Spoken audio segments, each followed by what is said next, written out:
સ્વામિનારાયણ હરે તારીખ આજે કઈ થઈ? 29 ડિસેમ્બર 2024. બરાબર, 2 દિવસ બાકી છે હવે 2024ના. તારીખ આજે બરાબર 29 ડિસેમ્બર અને આજે રવિવાર છે. રવિવારના અનુક્રમમાં આપણે આ ગોપાળાનંદ સ્વામીનું ગીતા ભાષ્ય જોઈ રહ્યા છે. બરાબર, ગીતા ભાષ્યની શરૂઆત થઈ ગઈ છે. પહેલો અધ્યાય હવે આપણે 10 મિનિટની અંદર શરૂ થશે. બરાબર, આપણે ગયે વખતે આપણે આ ગીતા ભાષ્યની અંદર શું જોયું તે તમને કહું. ગીતા ભાષ્યમ, શ્રીમદ ગીતા ભાષ્યમ એટલે એની શરૂઆતમાં જે ગીતા ભાષ્યનો સારાંશ હોય ને તે સારાંશ જ જોતા હતા. બરાબર, એટલે ગયા વખતે આપણે ગયા રવિવારે જોયું કર્મયોગ, જ્ઞાનયોગ અને ભક્તિયોગ ત્રણેય જો કે અપેક્ષ છે તો પણ રુચિ ભેદને કારણે ત્રણેયમાંથી એકનું પ્રાધાન્ય પણ માનવામાં આવે છે. અપેક્ષ એટલે હું એકબીજાની અપેક્ષાવાળા છે એ આપણે જોયેલું ગયા રવિવારે કે કર્મયોગ, જ્ઞાનયોગ અને ભક્તિયોગ ત્રણે એકબીજાની અપેક્ષાવાળા છે. કેવી રીતે? તો દાખલા તરીકે તમે કર્મયોગ કરો તો કોઈપણ પ્રકારનું કર્મ કરવા માટે એને જાણવું જરૂરી છે, તો જ્ઞાનયોગ બહુ જરૂરી છે. જ્ઞાનયોગ કયો? તો આત્મા પરમાત્મા સંબંધી જ્ઞાન જે છે તે, માયા સંબંધી જ્ઞાન જે છે તે હેયરૂપ છે, ત્યાજ્ય છે. તો હવે આત્મા પરમાત્મા સંબંધી જ્ઞાન તમને થયું તો પછી આત્મા પરમાત્મા સંબંધી જ્ઞાન થયા પછી શું કરવાનું? તો પ્રયત્ન કરવાનો ને પરમાત્માને રાજી કરવા માટે. તો ભક્તિયોગ કરવાનો છે. એટલે ભક્તિયોગ કરવા માટે શું કરવાનું છે? 9 પ્રકારની ભક્તિ કરવાની છે. કર્મકાંડ તમે જોવા જાઓ તેમાં નિત્ય કર્મ, નૈમિતિક કર્મ કરવાના છે. એટલે કર્મયોગ, જ્ઞાનયોગ અને ભક્તિયોગ બધા એકબીજાની અપેક્ષાવાળા છે. પણ એમાં છે એવું કે ભાઈ ઘણી જગ્યા પર એવું પણ બને કે ઘણા લોકો એમાંથી કોઈ એકને પ્રાધાન્ય પણ માનતા હોય. દાખલા તરીકે કોઈ કર્મકાંડી હોય, આખો દિવસ કંઈ ને કંઈ કર્મકાંડની પાછળ પડેલો હોય તો એ કર્મયોગી છે. કોઈ ભક્તિયોગવાળો છે તો એ આખો દિવસ ભગવાનનું ભજન જ કર્યા કરતો હોય. અને કોઈ જ્ઞાનયોગવાળો છે તો એ આત્માના વિશે રમણ કરતો હોય. સમજી ગયા? ધ્યાન કરતો હોય, રમણ કરતો હોય. એટલે મુખ્ય અંગ હોય બધાનું અલગ અલગ, સમજો. એટલે એ જુદા પણ હોઈ શકે એ પ્રમાણે, અને ભેગા તો છે જ, કારણ કે બધાને એકબીજાની અપેક્ષા છે. એ આપણે ગયા રવિવારે જોયું. તો પણ નિષ્કામ ભક્તિમાં નિષ્ઠા ધરાવનારાઓનો શરણાગતિ એટલે માર્ગમાં મોટો આદર છે. તેઓને પણ કર્મયોગ વગેરે ત્રણેય ફળ પ્રકારમાં સમન્વયતા તો છે જ. જે નિષ્કામપણે ભગવાનની ભક્તિ કરે એના માટે શરણાગતિ સૌથી મોટી વાત છે અને માર્ગમાં મોટો આદર છે. પણ તેઓને પણ શરણાગતિ કર્યા પછી નવરા તો બેસાતું નથી. શરણાગતિ હોય તેને પણ સવારે ઉઠીને નિત્ય કર્મ, નૈમિતિક કર્મ કરવાનું છે. ભક્તિયોગ માટે જે ભક્તિ કરવાની ભગવાનનું ધ્યાન, ભજન, ઉપાસના, નામ સ્મરણ જે કહ્યું હોય તે કરવાનું. જ્ઞાનયોગ કરવા માટે આત્મા પરમાત્મા સંબંધી જ્ઞાન મેળવવા માટે એને સ્વાધ્યાય કરવાનું છે. ગુરુ પાસે બેસીને વેદોના જેને આદર હોય અને જેને અધિકાર હોય એણે વેદોના 6 અંગો સહિત વેદ ભણવાના છે. વેદાંત દ્વારા આત્મા પરમાત્મા સંબંધી જ્ઞાન મેળવવાનું છે. બરાબર, માયાનું જે અજ્ઞાન કહ્યું કે જે હેય રૂપ છે તેને પણ જાણવાનું છે. અને આદર જે છે તે શરીર તરફનું અજ્ઞાન છોડીને જ્ઞાન તરફ જવાનું છે. તો આ બધું શરણાગતિમાં પણ આવે જ છે. એટલે શરણાગતિ એક કેવું છે, પેકેજ છે, ફૂલ પેકેજ જે કહીએ ને તે it includes whole of the things. કે ભાઈ કર્મયોગ, જ્ઞાનયોગ, ભક્તિયોગ બધા પોતપોતાની રીતે બરાબર છે અને એ બધાનો સમન્વય કરો તો તમે શરણાગતિ પર પહોંચી જાઓ. એટલે શરણાગતિ એવી કોઈ વસ્તુ નથી કે જે તમને બધાથી જુદા પાડે છે. શરણાગતિ એક એવો ટૉપિક છે કે એક એવો મુદ્દો છે કે એક એવું પ્રકરણ છે કે જે પ્રકરણની અંતર્ગત સમગ્ર પ્રકરણ આવી જાય છે. જ્ઞાનયોગ, ભક્તિયોગ, કર્મયોગ ત્રણે આવી જાય છે. બરાબર, ચાલો. આ રીતે ગીતાના આરંભમાં જ ગીતા સારરૂપ અર્થનો સંગ્રહ સૂચવ્યો છે. એટલે આ આખો ગીતાજીનો સાર છે. બરાબર, એટલે તમે ગયા રવિવારે અને આ રવિવારે આપણે જે સમજ્યા તે આખો ગીતાજીનો સાર છે. સંક્ષિપ્તમાં ગીતાજી શું કહેવા માગે છે તે બધું હવે આવી ગયું. હવે એને અધ્યાયમાં એક અધ્યાયમાં એક જે કોઈ યોગ જે છે તે બધા ધીરે ધીરે કરીને સમજાવશે. પણ આખી ગીતાનો સાર જો કોઈએ સમજવો હોય તો આમાં આવી ગયો. વિશેષ તો તે પ્રકરણથી તે પ્રકરણમાં વિસ્તારથી કહેવામાં આવશે. હવે જ્યારે જે પ્રકરણ આવશે, કર્મયોગનો આવશે, જ્ઞાનયોગનો આવશે, ભક્તિયોગનો આવશે, કર્મ સંન્યાસ યોગનો આવશે અને છેલ્લે શરણાગતિનો પણ આવશે, તે પ્રમાણે જણાવશે. બરાબર, પણ મૂળભૂત ગીતાજીનો સાર જે છે તે ગયા રવિવારે અને આ રવિવારે એ બંનેની જો કોઈ યુટ્યુબ જોઈ અને સાંભળે તો એને ખબર પડી જાય કે ગીતાજીમાં શું આવે છે. બરાબર, ચાલો. હવે ભાષ્યમ અથ પ્રથમો અધ્યાય, પહેલો અધ્યાય. એટલે હવે આજે આપણે વ્યવસ્થિત રીતે ગીતાજીનો પ્રથમ અધ્યાય જે છે તે શરૂઆત કરીએ છીએ. આમ પણ ગીતાજીનું માગસર મહિનામાં શરૂઆત કરવી બહુ શ્રેષ્ઠ માનેલું છે. સમજો, આજે માગસર મહિનો હજુ ચાલે છે, 14 છે અને કાલે અમાસ છે. બરાબર, આપણી ગીતાજી ઓફિશિયલ તો શરૂ થઈ જ ગયા છે, પણ આજે આ પ્રથમ અધ્યાયથી આપણે પાછા કેવું છે કે ગીતાજીની શરૂઆત જે મેઇન કહેવાય પ્રથમ અધ્યાયથી તે આજે થાય છે. અત્યાર સુધી ગીતાજીની પૂર્વ ભૂમિકા અને સાર સમજ્યા, પણ હવે ગીતાજી મેઇન જે છે તે આજથી શરૂઆત થાય છે. જનમેજય રાજાના પૂછવાથી મુનિ વૈશંપાયને કૌરવ પાંડવોના યુદ્ધની જાણકારી માટે કથા કરી. ધૃતરાષ્ટ્ર બોલ્યા વગેરે વાક્યો દ્વારા ધૃતરાષ્ટ્ર સંજયનો સંવાદ પ્રસ્તાવના રૂપે કયો છે. જનમેજય કોણ હતા એ પહેલાં સમજો. જનમેજય પરીક્ષિતના દીકરા હતા અને પરીક્ષિતને જ્યારે તક્ષક રાજાએ તક્ષક નામના શ્રાપ પેલા જે હતો નાગ સાપ એના દ્વારા એને જ્યારે દંશ દેવામાં આવેલો, એટલે એ તો હવે કહેવા પૂરતું કથન માત્ર છે. પરીક્ષિતજીએ તો એ પહેલાં જ દેહ ત્યાગ કરી નાખેલો, મુક્ત થઈ ગયેલા. પણ હવે એમને શ્રાપ થયેલો છે પેલા ઋષિપુત્રનો, એના દ્વારા એમના શરીરનો અંત તો આવવાનો હતો. તે શરીરનો જે અંત આવ્યો પછી એ તક્ષક દ્વારા અંત આવ્યો એવું માનીને પરીક્ષિતના પુત્ર જનમેજયે શું કરાવેલું? સર્પ યજ્ઞ કરાવેલો. બરાબર?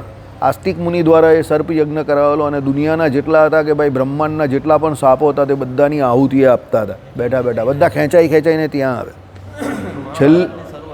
મહાભારતની નહીં, ભાગવતજીની શરૂઆત. ભાગવતજીની શરૂઆત છે અહીંયાથી, સમજો. મહાભારત પણ ખરું, પણ ભાગવતજીની શરૂઆત પણ અહીંયાથી છે. બરાબર? કારણ કે પેલી જે કહાની કિસ્સો જે છે ને ભાગવતજીનો પણ તે પણ આવે. આમ તો મહાભારતની શરૂઆત જ છે. બરાબર? બધા ખેંચાઈને આવે છે. આમાં એટલા માટે જાણવું જરૂરી છે કે ભાઈ ગીતાજી જે છે તે સંવાદ જે છે તે સંવાદ સમજવા માટે. બીજું તો કંઈ આમાં કંઈ એટલું બધું આપણે કંઈ ખાસ સમજવાનું નથી, કારણ કે મેઇન તો આમાં મુખ્ય સંવાદ જે ગીતાજીનો છે તે વધારે ઇમ્પોર્ટન્ટ છે. હવે એ જે જ્યારે એમણે આસ્તિક મુનિએ યજ્ઞમાં આહુતિ આપવાની શરૂ કરી અને મંત્રો ભણવાના શરૂ કર્યા તો બધા તો અંદર નાગ બધા આવવા માંડ્યા, પણ તક્ષક જે પોતે હતા તે ઇન્દ્રના મિત્ર હતા. તો એણે ઇન્દ્રને કહ્યું કે મને બચાવો. તો ઇન્દ્ર કંઈ ટેન્શન નહીં લઉં, તમને કંઈ નહીં થાય, તમે મારી શરણમાં છો. તો એ ભાઈ એની શરણમાં રહ્યા એટલે એમને પણ ટેન્શન તો હતું જ. પછી છેલ્લે એની આહુતિ પડી તક્ષકની, તો તક્ષક પણ ખેંચાવા માંડ્યા. તો એણે શું કર્યું? ઇન્દ્રનું આસન હતું ને સિંહાસન, તેની ઉપર લપેટાઈ ગયા. તો થયું એવું કે ઇન્દ્ર પણ આસન સહિત એની જોડે ખેંચાવા માંડ્યા અને એની પણ યજ્ઞમાં આહુતિ પડી હતી. હવ એટલે ઇન્દ્ર કંઈક આ તો હું હાલો લપેટામાં આવી ગયો. બરાબર? ઇન્દ્ર એના મિત્ર હતા, સમજો. બરાબર? હા, તક્ષકના. એટલે ઇન્દ્રને એવું હતું કે મને કાં કંઈ થવાનું છે, પણ પેલા એ તો આસ્તિક મુનિએ તો મસ્ત આહુતિ આપી દીધી કે ભાઈ પેલો તક્ષક કોઈ જ્યાં હોય ત્યાંથી બહાર આવી જાય. તો ઇન્દ્રને આસન જોડે સિંહાસન જોડે લપેટાયેલા હતા, તો બધું લઈને સાથે ચાલ્યા ગયા. બરાબર? પછી આસ્તિક મુનિને સમજાવવાથી આ બધું કહેવાથી પાછો યજ્ઞ રોકાવી દીધો વચ્ચે. ઇન્દ્ર નીચે આવી જતા હતા એટલે બધું એમ કે સંચાલન બ્રહ્માંડનું બગડી જાય, એટલે એ યજ્ઞ આખો અટકી ગયો. બરાબર? એટલે એ વૈશંપાયનજી જે હતા તે એમ કે જન્મેજય જે હતા ત્યારે એને પૂછ્યું કે ભાઈ કૌરવ પાંડવોના યુદ્ધની જાણકારી માટે આખી કથા કરેલી. કોણે કરી? આ પ્રમાણે કરી કે ભાઈ તારા જે પૂર્વજો હતા તે બધા બહુ સારા હતા, ધર્મિષ્ઠ હતા, એટલે તારા માટે આવું બધું જે કંઈ તું સર્પ યજ્ઞ કરે છે તે યોગ્ય નથી. દુનિયામાંથી સર્પ નામની આખી જાતિ જે છે તે એનું નિકંદન નીકળી જશે. એટલે તારા પૂર્વજો જે કોઈ હતા યુધિષ્ઠિર, ભીમ, અર્જુન, સદેવ, નકુળ, તે બધા બહુ ધર્મિષ્ઠ હતા અને ધર્મ માટે એમણે પોતાના આખા જીવનમાં એમ કહે કે ધર્મ માટે એમ કહે કે સમગ્ર કર્મો કરેલા. એટલા માટે એમ કહે કે જનમેજયને જે સમજાવ્યા એટલે જનમેજયે પૂછ્યું કે ભાઈ કૌરવ પાંડવોનું જે યુદ્ધ થયેલું અમારા પૂર્વજોનું, એ યુદ્ધની જાણકારી માટે એ મારે કથા સાંભળવી જ. કારણ કે એ અમારા જે પૂર્વજોનું યુદ્ધ થયેલું એ બહુ મોટું યુદ્ધ થયેલું, ઇતિહાસનું બહુ મોટું યુદ્ધ છે, એ મારે જાણવું છે. એટલે એ સંવાદમાં હવે પેલા ધૃતરાષ્ટ્ર અને સંજયનો સંવાદ આવ્યો. કારણ કે ધૃતરાષ્ટ્ર જે હતા તેને એ સંજય જે હતા જેણે વ્યાસજીએ શું દિવ્ય દ્રષ્ટિ આપેલી અને મહાભારતના યુદ્ધને વિશે જે કંઈ પણ ઘટનાઓ ઘટતી હતી, કોને કુરુક્ષેત્રને વિશે, તે સમસ્ત જાણકારી લાઈવ ટેલિકાસ્ટમાં સંજય જોતા હતા અને ધૃતરાષ્ટ્રને એની જાણકારી આપતા હતા. એટલે પેલા વૈશંપાયન મુનિએ એ જ જે સંજય ધૃતરાષ્ટ્રનો સંવાદ છે એ રીતે અહીંયા હવે એમણે જનમેજયને એ કથા કરવાની શરૂ કરી. કોના સંવાદ દ્વારા? સંજય અને ધૃતરાષ્ટ્રના સંવાદ દ્વારા. કારણ કે ધૃતરાષ્ટ્ર તો યુદ્ધમાં જઈ નહીં શકતા હતા, એ તો જન્માંધ હતા, અને સંજય ગયેલા નહીં. કારણ કે એને વ્યાસજીએ કહ્યું કે ભાઈ તમારે હવે ટેલિકાસ્ટ કરવાનું છે આખું યુદ્ધ. બરાબર? એમને દિવ્ય દ્રષ્ટિ આપેલી. એમ તો એકચ્યુઅલી એ ધૃતરાષ્ટ્રને આપતા હતા, પણ ધૃતરાષ્ટ્ર કહે કે જે મારા 100 છોકરાઓને મેં આખી જિંદગી જોયા નથી, તમે મરતા જોવાના. દિવ્ય દ્રષ્ટિ મળે તો યુદ્ધ જ જોવા મળે. તો યુદ્ધમાં તો મારા મારીને કાપા કાપી જોઈ ને. તે કહે કે જેને મેં હસતા રમતા નહીં જોયા તો હવે મરતા કપાતા જોવાના. બરાબર. એટલે એણે ના પાડી દીધી કે ભાઈ મને દિવ્ય દ્રષ્ટિ નથી જોઈતી, પણ મારે યુદ્ધ વિશે જાણકારી પૂરેપૂરી જોઈએ છે, કારણ કે ક્ષત્રિય હતા ને. તો પછી વ્યાસજી કહે કે એક કામ કર, આ સંજયને હું દિવ્ય દ્રષ્ટિ આપી દઉં, તે જોશે. હવે આમાં લોજિક ઘણા બધા કામ કરે છે. પહેલું લોજિક, જો એને દિવ્ય દ્રષ્ટિ પ્રાપ્ત થાય તો ધૃતરાષ્ટ્રને ભગવાન શ્રી કૃષ્ણના પણ દર્શન થઈ જાય. કિસ્મતમાં હોય નહીં. બીજી એક વાત કે એને પૂર્વે એવો શ્રાપ હતો, જ્યારે એ પારધી હતો અને એણે પેલી જે ઝાડ નાખેલી અગ્નિ ભરેલી, અને એની અંદર પેલા જે 100 પક્ષી હતા એ બધા અંધ થઈ ગયા હતા અને નિશાસો નાખીને એ બધા મરેલા. તો એને એવો શ્રાપ હતો કે ભાઈ તારા પણ આવી રીતે કોઈ જન્મે 100 પુત્ર તારી સામે જન્મશે અને પછી તારી સામે જ મરશે, પણ તું કોઈને જોઈ ન શકશે. સમજો. તો હવે એનો શ્રાપ એ પૂરો નહીં થાય ને. એને દિવ્ય દ્રષ્ટિ મળી જાય તો એ 100 પુત્રને તો એ જોઈ લે દિવ્ય દ્રષ્ટિ દ્વારા, તો એનો શ્રાપ પૂરો નહીં થાય. કારણ કે વ્યાસજીનું વચન તો અભર વચન છે. સમજો. એટલે આ બધી ઘણી બધી કહાનીઓ એકબીજી કહાનીઓ જોડે એટેચમેન્ટમાં હતી, એટલે એણે દિવ્ય દ્રષ્ટિ ન લીધી. ત્યારે સંજય હતો તે શું હતો કે ભાઈ વિશ્વાસુ માણસ હતા એ, બરાબર. સારથી હતા ધૃતરાષ્ટ્રના, અને ધૃતરાષ્ટ્રને આખી જિંદગી એણે સાચવેલા હતા. ધૃતરાષ્ટ્રને ગમે ત્યાં જવું હોય તો સંજય એને લઈ જતા હતા, એના સારથી હતા. એટલે સંજય ઉપર એને પૂરેપૂરો ભરોસો હતો.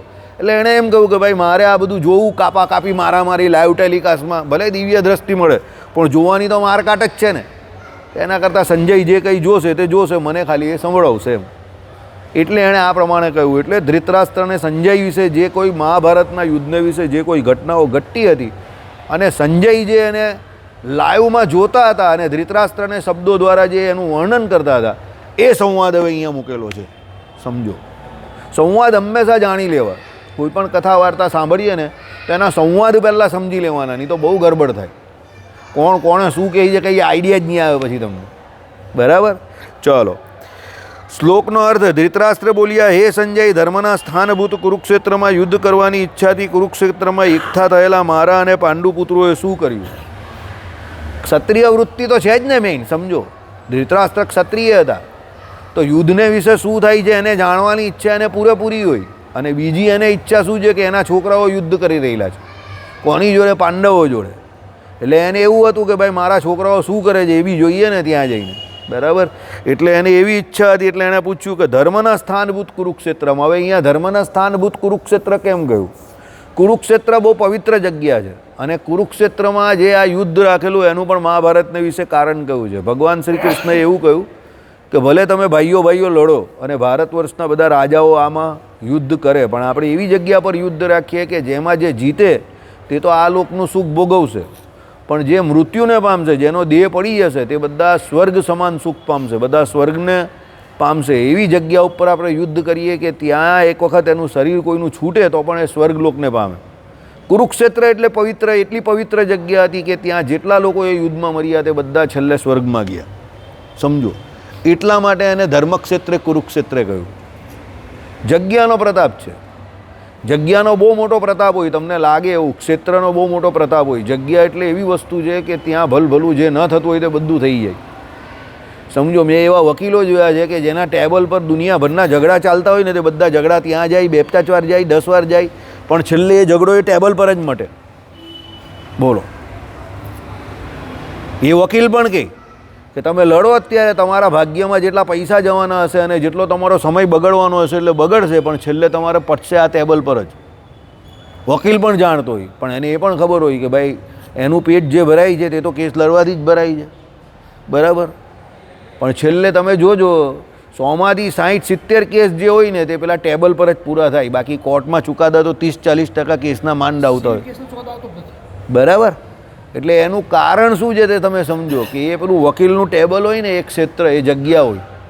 એ જગ્યા પર ઘણા બધા કેસોના નિવેડા આવતા હોય. જગ્યાનું બહુ મોટું મહાત્મય છે. એવી ખરાબ જગ્યા પણ હોય. બરાબર. આ તમારી ખોલવડવાળી જગ્યા જે છે ને, કામરેજ ને ખોલવડવાળી, અરે સોરી, કડોદરા ખોલવડવાળો રસ્તો છે ને, એ એક્સિડન્ટ ઝોન છે.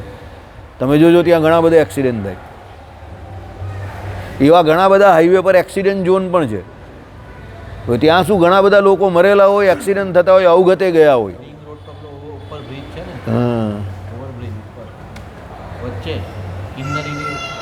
એટલે ત્યાં શું થાય કે એ બધી અવગતે જીવ હોય ને તે બધા ત્યાં ફરતા હોય, રખડતા હોય. એટલે એ લોકોની ગેંગમાં સામેલ કરવા માટે બધાના મગજતા ભમાવે.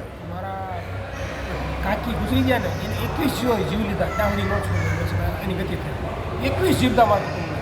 એટલે કહેવાનું તાત્પર્ય શું છે કે ક્ષેત્રનું બહુ મહાત્મય છે. ક્ષેત્ર એટલે જગ્યા. તીર્થ ક્ષેત્ર હોય તો એ પુણ્ય જગ્યા છે, એકદમ પુણ્ય કર્મની જગ્યા છે, પવિત્ર જગ્યા છે. કેમ ત્યાં સાધુ પુરુષો કાયમ વિચરતા હોય, ભગવાનનું ભજન થતું હોય, ભગવાનનું ધ્યાન થતું હોય. સમજો, ભગવાન સંબંધી કથા વાર્તા ગુણ કીર્તન ગવાતા હોય. એટલે એક ક્ષેત્રનું મહાત્મય છે.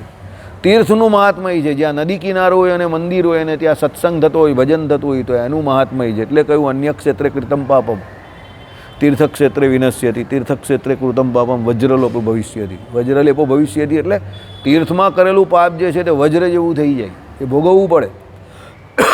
પણ અન્ય ક્ષેત્રમાં કરેલું પાપ તે બધું તીર્થમાં શું થઈ જાય? નાશ પામે. કેમ? એ જગ્યાનું મહાત્મય છે ક્ષેત્ર.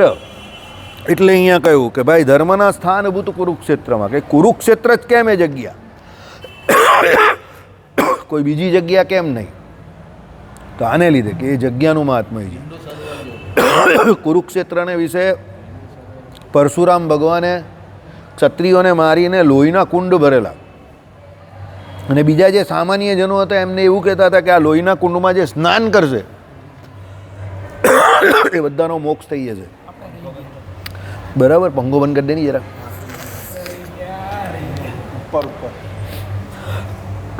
એટલે કહેવાનો મતલબ શું છે?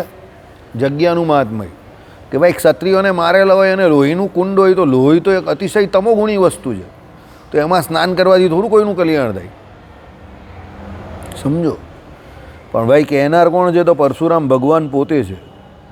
બરાબર. એટલે એ કહેનાર વ્યક્તિ છે એનો પ્રતાપ છે, અને પરશુરામજીએ કહ્યું, અને એ કુરુક્ષેત્ર નામની જગ્યા એનો પ્રતાપ છે. એટલે અહીંયા પણ એ કહ્યું છે કે ભાઈ એ ધર્મક્ષેત્રે કુરુક્ષેત્ર, કે એ ધર્મ જે છે એનું પોતાનું જે સ્થાન જે છે તે કયું છે કે ભાઈ ધર્મના સંબંધી ઘણા બધા કર્મો ત્યાં થાય છે, થતા રહે. અત્યારે પણ છે. 48 કોષની યાત્રા છે ત્યાં કુરુક્ષેત્રમાં. પેલી શ્રદ્ધા ચેનલ ખરી ને, એની ઉપર 48 કોષની યાત્રા બતાવતા હતા કુરુક્ષેત્રમાં. બરાબર, મેં ઘણી વખત જોઈ છે. આ વર્ષે બંધ થઈ ગઈ, ગયા વર્ષે આખી બતાવતા હતા. સમજો, આ વર્ષે બી નહીં, હમણાં જ બંધ થઈ, ચાલો નહીં 3-4 મહિના પર જ સવારે આવતી હતી શ્રદ્ધા ચેનલ પર. બરાબર. એટલે કુરુક્ષેત્રનો જે 48 કોષનો જે આખો એરિયા છે એની અંદર પાંડવોથી માંડીને દેવતાઓથી માંડીને ઘણા બધા ચરિત્રો ત્યાં એ લોકોએ કરેલા છે. તે 48 કોષની આખી યાત્રા છે. હવે બધી યાત્રાઓ કરાવે તમને, બધું સ્થાન ને બધું એનું મહાત્મય ને બધું એ ટીવી પર એક કલાક એ પ્રોગ્રામ આવતો હતો. બરાબર.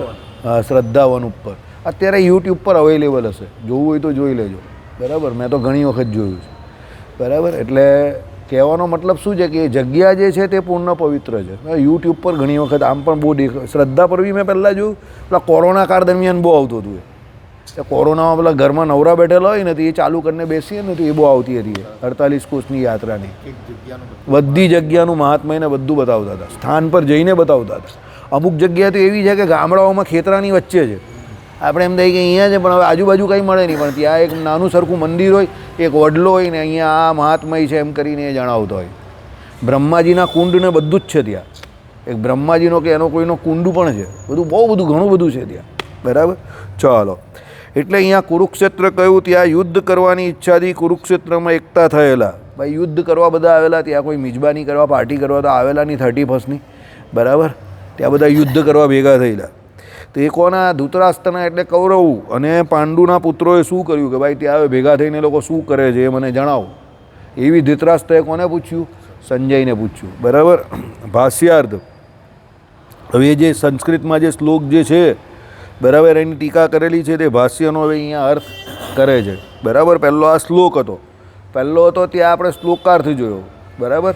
હવે શ્લોકનું જે ભાષ્ય કરેલું હોય સંસ્કૃતમાં જે ટીકારૂપી, એનું આપણે અનુવાદ જોઈએ છે, એટલે ભાષ્યાર્થ કહેવાય. સમજો, શાસ્ત્રો બે પ્રમાણે લખેલા હોય. પહેલાં સમજી જાઓ શું રીત છે તે. પહેલાં સંસ્કૃતમાં શ્લોક લખેલો હોય, તો એ સંસ્કૃતમાં જે શ્લોક લખેલો હોય એનું ગુજરાતીમાં આપણે આ શ્લોકનો અર્થ જોયો આખો. હવે એ શ્લોક જે લખેલો હોય સંસ્કૃતમાં, એની સંસ્કૃતમાં પાછી ટીકા કરેલી હોય. સમજો, કારણ કે ગોપાળાનંદ સ્વામીનું ગીતા ભાષ્ય છે ને, તો ટીકાકાર કોણ છે એના? ગોપાળાનંદ સ્વામી છે. તો એની આ ટીકા કરેલી હોય.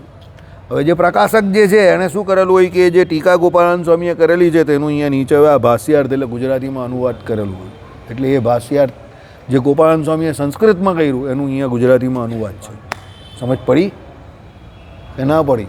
પડી ગઈ ને સમજ? સમજીને કામ કરવાનું, ગડબડ નહીં કરવાની, બરાબર? કે આ શ્લોકાર્થ એટલે શું ને ભાષ્યાર્થ એટલે શું? પેલો આવ્યો ખજવારે કે આ શ્લોકાર્થ છે ને ભાષ્યાર્થ છે એ કેવું? અરે ભાઈ, એ શ્લોક જે છે એનું સીધું ગુજરાતીમાં અનુવાદ કર્યું તે શ્લોકાર્થ, અને એ શ્લોક જે છે એનું સંસ્કૃતમાં જ જે શ્લોક હતો એનું સંસ્કૃતમાં પહેલાં ભાષ્ય કર્યું, બરાબર? તે ભાષ્ય જે સંસ્કૃતમાં થયું તે સંસ્કૃતમાં ભાષ્ય છે, તો એનું ગુજરાતીમાં અનુવાદ કરવું પડે ને, આપણે સંસ્કૃતમાં થોડી ખબર પડે. તો એનું બાજુ એ ભાષ્ય જે સંસ્કૃતમાં કરેલું છે, સંસ્કૃતના શ્લોકનું જ ગીતાજીના, એનું ગુજરાતીમાં અનુવાદ કર્યું તે ભાષ્યાર્થ કહેવાય, બરાબર? ચાલો.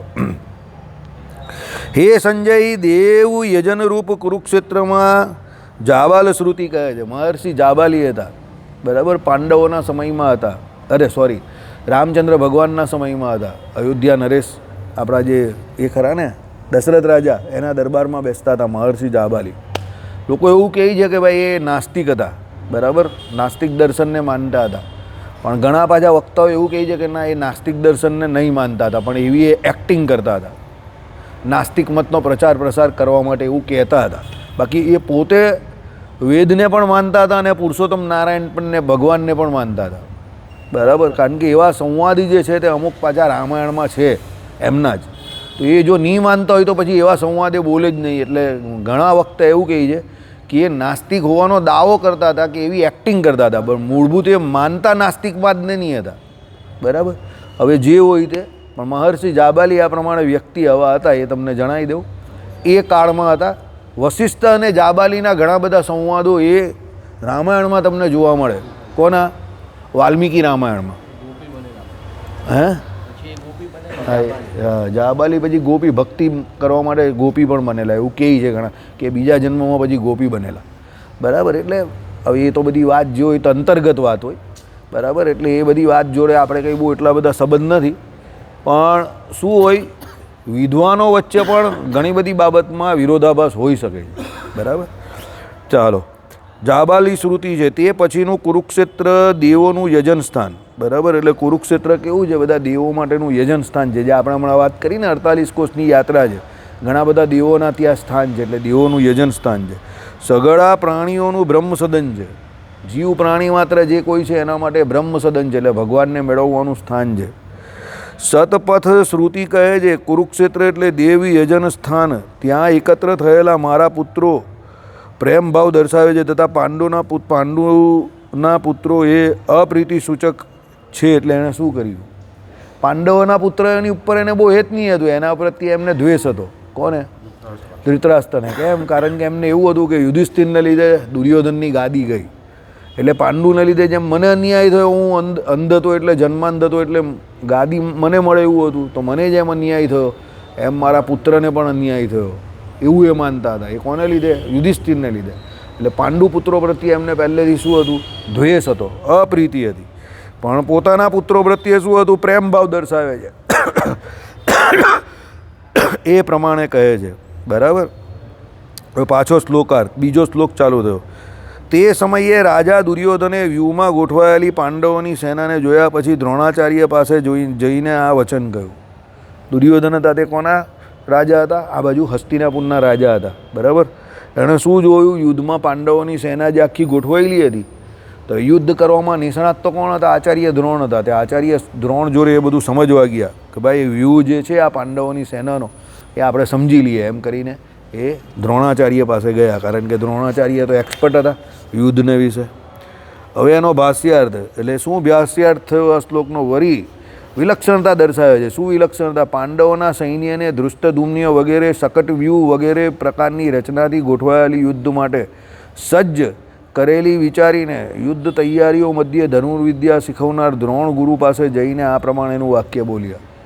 આ બધા વ્યૂહ અલગ અલગ પ્રકારના આવે, શકટ વ્યૂહના આ બધા વ્યૂહ આવે છે, બરાબર? આ શકટ વ્યૂહ શું છે તે એક વક્તા બહુ સરસ રીતે સમજાવતા હતા કે એનો આકાર કેવો આવે, બહારથી મોટી કે અંદરથી મોટી, ને એ બધું જે આવે ને તે બધું આવે. શકટ એટલે શું થાય એ પહેલાં સમજવું પડે, અને એનો વ્યૂહ કેવો આવે તે આ એ વક્તાએ બહુ સરસ સમજાવેલો. હું અત્યારે ભૂલી ગયો છું કે ભાઈ એ શકટ વ્યૂહ કેવો આવે, બરાબર?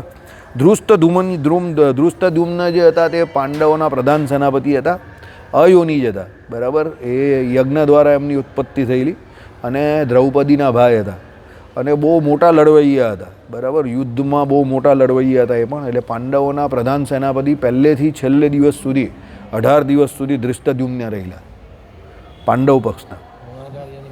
હા, અને દ્રોણાચાર્યને એમણે મારેલા. અને કૌરવોના તો બદલાયા કરતા હતા. પહેલાં 10 દિવસ તો ભીષ્મ પિતા હતા, પછીના ભીષ્મ પિતા જ્યારે ગયા ધામમાં પછી આચાર્ય દ્રોણ આવ્યા. આચાર્ય દ્રોણ ગયા પછી તરત જ એમ કહી કે કર્ણ આવ્યા, પછી કર્ણ પછી એમ કહી કે શૈલ્ય આવ્યા, શૈલ્ય પછી એમ કહી કે છેલ્લે એમ કહી કે આપણા અશ્વત્થામા હતા એને બનાવેલા. એમ પાંડવોમાં તો ઘણા બધા આવા પ્રધાન સેનાપતિ યુદ્ધના બદલાયા કરતા હતા, કારણ કે બધા મરતા જાય તેમ એ થાય. સૌથી વધારે યુદ્ધ 18 દિવસમાં 10 દિવસ સુધી પિતામાં ભીષ્મએ કરેલું, 4 દિવસ આણે કરેલું આપણા દ્રોણાચાર્ય, અને 5 દિવસ એક જ દિવસ કે 1 કે 1.5 દિવસમાં જ કર્ણનું ને બધાનું પોટલું વળી ગયેલું.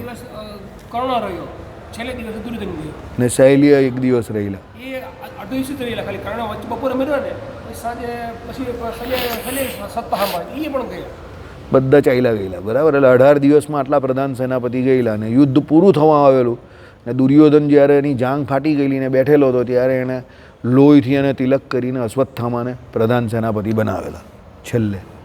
એટલે છેલ્લે એક અશ્વત્થામા પ્રધાન સેનાપતિ બનેલા. પછી એણે દ્રૌપદીના પુત્રોની હત્યા કરી નાખી, ધૃષ્ટદ્યુમ્નની હત્યા કરી નાખી. અને એ પાપે કરીને પેલું બ્રહ્માસ્ત્ર જે છોડ્યું એમણે, એ પાપે કરીને અત્યારે પણ આ પૃથ્વીને વિશે એ વિચરે છે શ્રાપે કરીને, બરાબર. આ યુદ્ધની કહાની છે. ચાલો હવે આગળ શ્લોકાર્થ. એટલે શું છે કે ભાઈ ધૃષ્ટદ્યુમ્ન વગેરેથી શકટવ્યૂહ વગેરેના પ્રકારથી રચનાથી ગોઠવાયેલી યુદ્ધ માટે સજ્જ કરીને કરેલી વિચારેલી ભાઈ યુદ્ધ માટે. હા, એવું. એટલે શકટવ્યૂહમાં હવે સમજ પડી ગઈ શું આવે તો બળદગાડું એટલે આગળનો ભાગ નાનો અને પાછળથી મોટી સેના, એને શકટવ્યૂહ કહેવાય. બળદગાડામાં શું હોય, પેલો આગળ બળદ હોય તો નાનો હોય, એક બળદ હોય, અને પાછળનો ભાગ પહોળો હોય. એટલે શકટવ્યૂહમાં આ પ્રમાણે યોજના હોય. શું હોય, આગળનો ભાગ નાનો એટલે આગળ ઓછા યોદ્ધા હોય, બરાબર. પછી જેમ જેમ પેલો યુદ્ધ કરવા સામેના પક્ષે જાય તેમ તેમ સેના આમ કરીને પહોળી વચ્ચેથી થતી જાય. છેલ્લે જાય એટલે એકદમ પહોળી સેના થઈ જાય. એટલે પેલો નાનું મોડું જોઈને કોઈ પણ યોદ્ધા હોય ને તે અંદર ઘૂસી જાય ખરો, પણ અંદર ઘૂસે ને પછી ફસાઈ જાય વ્યૂની અંદર, કારણ કે અંદર બધી સેના મોટી મોટી થતી જાય. સમજ પડી? યાદ આવી ગયું મને શકટવ્યૂહ એટલે આ પ્રમાણે સમજી ગયા. એટલે આગળનો ભાગ કેવો, નાનો. હવે બળદગાડું હોય તો બળદગાડું આગળ બળદ હોય તે આમ નાની જગ્યા હોય ને, અને પછી આમ મોટું થાય ને બળદગાડું, આમ પાછળથી પેલો એનો વિસ્તાર મોટું થાય ને આમ કરીને આમ, એટલે એ પ્રમાણે એમ. ચાલો જે હોય તે. હવે એ કંઈ બહુ ઇમ્પોર્ટન્ટ વાત નથી, આપણે કાંઈ યુદ્ધ કરવા જેવું જ નથી અત્યારે. એવી રીતે કાંઈ યુદ્ધ થાય અત્યારે તો મિસાઇલ છોડે છે, બરાબર. ધડાધર ગોળા જ છોડે છે લોકો, મિસાઇલ જ છોડે ફટાફટ, સીધા માણસનો અગ્નિસંસ્કાર જ થઈ જાય ત્યાં. હા, સીધો અગ્નિસંસ્કાર જ થઈ જાય, સીધી રાખે જ આવે પૂરું. જય સ્વામિનારાયણ. ચાલો, એટલે શું કહ્યું કે ભાઈ યુદ્ધની તૈયારીઓ સમયે ધનુર્વિદ્યા શીખવનાર દ્રોણ ગુરુ સમીપ જઈને આ પ્રમાણેનું વાક્ય બોલ્યા કે બરો વ્યૂ જોયો પાંડવોનો. એટલે પછી ધૃતરાષ્ટ્ર દુર્યોધન જે છે તેમ કહી કે સમજવા ગયા કે સમજાવવા ગયા. કોને સમજાવવા ગયા? ધનુર્વિદ્યા શીખવનાર દ્રોણ ગુરુ સમીપ જઈને આ પ્રમાણેનું વાક્ય બોલ્યા. આ પ્રમાણે બોલ્યા, હે આચાર્ય, આપના બુદ્ધિમાન શિષ્ય એવા દ્રુપદ પુત્ર ધૃષ્ટદ્યુમ્ને વ્યૂહ આકારે ગોઠવેલી પાંડુપુત્રોની આ અત્યંત વિશાળ સેના જુઓ. દુર્યોધને શું કહ્યું આચાર્ય દ્રોણને કે ભાઈ તમારા શિષ્ય એવા કોણ? દ્રુપદ પુત્ર ધૃષ્ટદ્યુમ્ન. એવું કેમ અહીંયા કહ્યું તમારા શિષ્ય? કે ભાઈ દ્રુપદ જે હતા તે એના મિત્ર હતા પહેલાં. કોના? આચાર્ય દ્રોણના. એટલે એને આ પ્રમાણે કહ્યું કે ભાઈ તમારા મિત્રનો જ દીકરો છે એટલે તમારો શિષ્ય પણ છે, બરાબર. એટલે એ પ્રમાણે એને ધૃષ્ટદ્યુમ્ન કહ્યું. વ્યૂહ આકારે આખી એણે જે વ્યૂહ એણે ગોઠવેલો, કારણ કે એ પ્રધાન સેનાપતિ હતા. પાંડવોની સેના આખી બહુ મોટી વિશાળ છે, તમે જોઈ લો, બરાબર. હે આચાર્ય, ભાષ્યાર્થ હવે જે છે તે, હે આચાર્ય, તમારા જેવા મહાન યોદ્ધાઓને અવગણીને નિર્ભયતાથી ખૂબ નજદીક એકત્ર થયેલી પાનો ચડાવે છે. કોણ? દુર્યોધન. કોને ચડાવે છે? આચાર્ય દ્રોણને. કે તમારા જેવા મોટા યોદ્ધાઓની અવગણના કરીને આ બધા એકસાથે ભેગા થયેલા છે. દુશ્મનો વડે જીતવી અશક્ય ઉત્કૃષ્ટ તમારા બુદ્ધિમાન શિષ્ય શકટવ્યૂહ વગેરે પ્રકારની રચનામાં કુશળ દ્રુપદ પુત્ર ધૃષ્ટદ્યુમ્ને વિવિધ વ્યૂહરચનાથી સ્થાપિત કરેલી સેનાને જુઓ. ભાઈ તમે જોઈ લો, તમારા શિષ્યએ જે દ્રુપદના છોકરાએ ધૃષ્ટદ્યુમ્નએ જે અલગ અલગ પ્રકારના વ્યૂ બનાવીને આટલી મોટી જે સેના જે બનાવેલી છે એને જીતવામાં અશક્ય લાગે એવી આ સેના છે, એ તમે જોઈ લો, નિહાળી લો.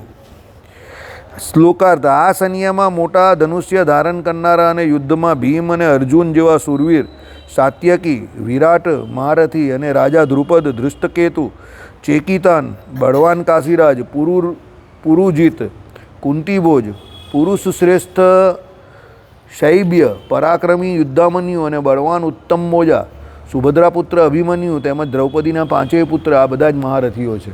આ બધા યુદ્ધમાં પાંડવ પક્ષે લડતા હતા તે, એ બધાના નામ આપ્યા. મેઇન મુખ્ય જે કોઈ લડવાવાળા હતા એ બધાના નામ કોણે? દુર્યોધને આપ્યા. કોને આપ્યા? આચાર્ય દ્રોણને. બરાબર. આ શું હતું? યુદ્ધ એટલા માટે થયેલું કે ભગવાને યુગ પરિવર્તન કરાવવાનું હતું. હવે યુગ પરિવર્તન કરાવવાનું હોય તો આ બધા ક્ષત્રિયો જે હતા તે બધા વચ્ચે આડે આવે એવા હતા. બધા બહુ બળવાન ક્ષત્રિય રાજાઓ હતા. બરાબર. એટલે ભગવાને આખો યુગનું પરિવર્તન કરાવવાનું હતું. કળિયુગને એને એન્ટ્રીનો સમય થઈ ગયેલો. ભગવાન શ્રી કૃષ્ણના સમયે જ હકીકતમાં કળિયુગનો સમય થઈ ગયેલો. પરંતુ શું, ભગવાન શ્રી કૃષ્ણની હયાતી એટલી હતી એટલે કળિયુગ પ્રવેશ નહીં મારી શકતો હતો. એનો બળ નહીં, એનું દેખાડી નહીં શકતો હતો. એનો સમય ભગવાનને લીધે હવે એક્સટેન્ડ થતો હતો કે ભાઈ એક્સટેન્ડ એટલે દૂર ફેલાતો હતો. બરાબર. એટલે પછી ભગવાન શ્રી કૃષ્ણએ શું વિચાર કર્યો કે ભાઈ કળિયુગને હવે લાવવાનો છે, એનો સમય આવવાનો છે, તો શું કરીએ? આ બધા આટલા મોટા મોટા રાજાઓ છે, બરાબર, તો આ બધાને હટાવવા પડશે ને. એટલે આ મહાભારતના યુદ્ધનું આયોજન કરેલું. બધા ત્યાં ભેગા થાય. પહેલાંના સમયમાં એવું હતું કે કોઈ યુદ્ધનું આમંત્રણ તમને આપવા એટલે તમારે યુદ્ધમાં જવું પડે. બરાબર. જેમ પેલા અત્યારે જમવા લોકો જાય જ ને, તેમ યુદ્ધમાં જવું પડે કે ભાઈ યુદ્ધમાં આવવાનું છે. એટલે ક્ષત્રિય રાજાઓ યુદ્ધમાં જતા હતા એ પ્રમાણે આમંત્રણ આપે એટલે જવાનું. એટલે એ લોકોના અસ્ત્ર શસ્ત્ર સેનાઓ લઈને યુદ્ધ કરવા જતા હતા. આ પ્રમાણે જેની જોડે તમારા સંબંધો એ રાજાઓ તમને આવી રીતે ઇન્વિટેશન આપવા આવે રીતસરના કે ભાઈ ચાલો આ બહુ મોટું યુદ્ધ છે, તમે આવી જાઓ. બરાબર. એટલે પેલા લોકો રાજાઓ જતા હતા. ઉલટી જેને ન બોલાવે તેને એનું એ અપમાન લાગતું હતું. સમજો. એટલે પહેલાં યુદ્ધના પણ આમંત્રણ આપતા હતા આ પ્રમાણે. એટલે દુર્યોધને ભગવાન શ્રી કૃષ્ણને પણ આમંત્રણ આપવા જાઓ લો યુદ્ધનું પેલું કે ભાઈ આવી જાઓ, અમે લોકો બંને લડવાના છે, તમે હું અમને સહકાર આપશો એમ. બરાબર. પછી ભગવાને કહ્યું ને ભાઈ તને શું જોઈએ છે? તે એને અર્જુનને જોયા છે કે એને માંગવા દે. તો એણે ભગવાનને માંગ્યા. પેલો નારાયણી સેના લઈ ગયો. સમજો. તે આમંત્રણ આપવા જ આવેલા બેઉ, અર્જુન અને દુર્યોધન ભગવાનને આમંત્રણ આપવા આવેલા ક્ષત્રિયો કે ભાઈ અમારું યુદ્ધ થવાનું જ, હવે યુદ્ધની ઠણી ગઈ તો હવે તમે આવી જાઓ એમ. તો પહેલાં ભગવાન પણ જતા હતા યુદ્ધમાં, એ પણ ક્ષત્રિય હતા ને એટલે. બરાબર. એટલે પહેલાં આવી રીતે યુદ્ધના પણ આમંત્રણો અપાતા હતા. બરાબર. ચાલો, અત્યારે તો કોઈ દૂધના બી નહીં આપતા ને ક્રીમના પણ નહીં આપતા. બરાબર. એટલે અત્યારે તો કોઈ આમંત્રણ નહીં આપતા એવા. તો યુદ્ધની કા વાત કરું છું. ભાષ્યાર્થ. અહીં શબ્દ તમારે યુદ્ધમાં સુસજ્જ રહેલું એમ દર્શાવી અન્ય પક્ષમાં રહેલા શૂરવીરોના નામોથી નિર્દેશ કરે છે. રણ મેદાનમાં રહેલી આ સેનામાં ભીમ, અર્જુન સમાન સુરાઓ, સાત્યકી, વિરાટ, ધ્રુપદ સમાન મહાસુરાઓ છે, ધૃષ્ટકેતુ, ચેકિતાન, પછી કાશીરાજ એ બળવાન રાજાઓ છે, પુરુજીત, કુંતીભોજ, શૈબ્ય સમાન નરશ્રેષ્ઠ જે પરાક્રમી યુદ્ધામન્યુ અને બળવાન ઉત્તમોજા જેવા રાજાઓ છે, સુભદ્રા પુત્ર અભિમન્યુ, દ્રૌપદીના પાંડવોથી ઉત્પન્ન થયેલા 5 પુત્રો છે, આ બધા મહારથીય રાજાઓ છે. એક યોદ્ધો 10,000 ધનુર્ધારીઓ સાથે યુદ્ધ કરે. એક યોદ્ધા હોય તે 10,000 ધનુર્ધારી જોડે યુદ્ધ કરે. શસ્ત્ર અને શાસ્ત્રમાં પ્રવીણ હોય તે મહારથી કહેવાય. બરાબર. અસંખ્ય ધનુર્ધારીઓ સાથે એકલો યુદ્ધ કરે તે અતિરથ કહેવાય. ઘણા બધા યોદ્ધાઓ જોડે યુદ્ધ કરે તે અતિરથ. અને એક સાથે યુદ્ધ કરે તે રથી. તેનાથી ઉતરતો હોય તો અર્ધરથી માનવું. આ બધા અલગ અલગ કેટેગરીના ક્ષત્રિયો આવે. અર્ધરથી એટલે એનાથી ઉતરતો. રથી હોય તે કેવો હોય કે ભાઈ અસંખ્ય ધનુર્ધારીઓ સાથે એકલો યુદ્ધ કરે તે અતિરથ અને એક સાથે યુદ્ધ કરે તે રથી. કારણ કે એક રથમાં એક પેલો હોય ને એક પેલો, એટલે એક જણા લડે તે રથી. બરાબર. અને તેનાથી ઉતરતો હોય તો અર્ધરથી. મહારથી કોનો હોય? શસ્ત્ર અને શાસ્ત્રમાં પ્રવીણ હોય તે મહારથી. બરાબર. શાસ્ત્ર અને શસ્ત્ર બેઉમાં પ્રવીણ હોય તે મહારથી. પિતામાં ભીષ્મ હતા ને, મહારથી. આચાર્ય દ્રોણ મહારથી. આ બધા ધુરંધર, એકદમ ખતરનાક. બરાબર. એટલે શું કહ્યું? એક યોદ્ધો 10,000 ધનુર્ધારીઓ સાથે યુદ્ધ કરે અને શસ્ત્ર શાસ્ત્રમાં પ્રવીણ હોય તે મહારથી. કેટલા? 10,000 ધનુર્ધારીઓ સાથે એક યોદ્ધો યુદ્ધ કરે. સમજી ગયા? જે દિવસે ભગવાન શ્રી કૃષ્ણએ પેલું રથનું પૈંડું મારવાની વાત કરેલી ને ભીષ્મ પિતાને, તે દિવસે એવું કરતા હતા, એક એક બાણથી 10-10 હજારને મારી નાખતા હતા. કોણ? ભીષ્મ પિતા. હા, એક એક બાણથી 10-10 હજારને મારતા હતા.